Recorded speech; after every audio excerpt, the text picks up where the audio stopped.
Good morning, Aljo. Siyempre, tagapagbalita tayo ng traffic, di ba? Pero tayo mismong tagapagbalita ng traffic ay nabiktima rin ng napakatinding traffic.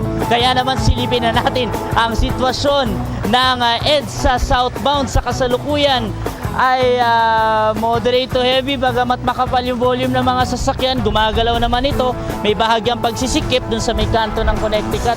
Tuloy-tuloy na yan hanggang dyan sa may pagsampa ng Ortigas flyover.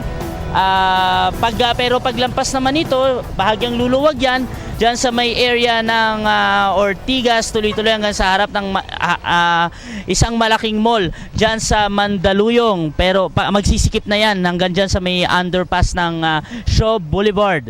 At kung pag-uusapan din natin ng northbound, ako pareho rin sila ng storya, halos hindi rin makamove on ang mga kababayan natin papunta ng Balintawak, Monumento at Cubao area. At kung kayo naman ay pupunta na sa trabaho ninyo ngayong umaga ay magbaon na po kayo ng baunting pasensya at pakibilisan po ang kilos nang hindi naapekto ng inyong trabaho at hindi kayo malate sa inyong mga pupuntahan. Dahil ngayon ay Huwebes, ang ating number coding ay 7 and 8. Kung ang plaka ng inyong sasakyan ay nagtatapos sa mga numerong yan, kayo po ay hindi pinapayagang bumiyahe ngayong araw. At dahil yan ay ipinatutupad ng MMDA mula alas 7 ng umaga hanggang alas 7 ng gabi, pero may window hours tayo sa pagitan ng alas 10 ng umaga hanggang alas 3 ng hapon.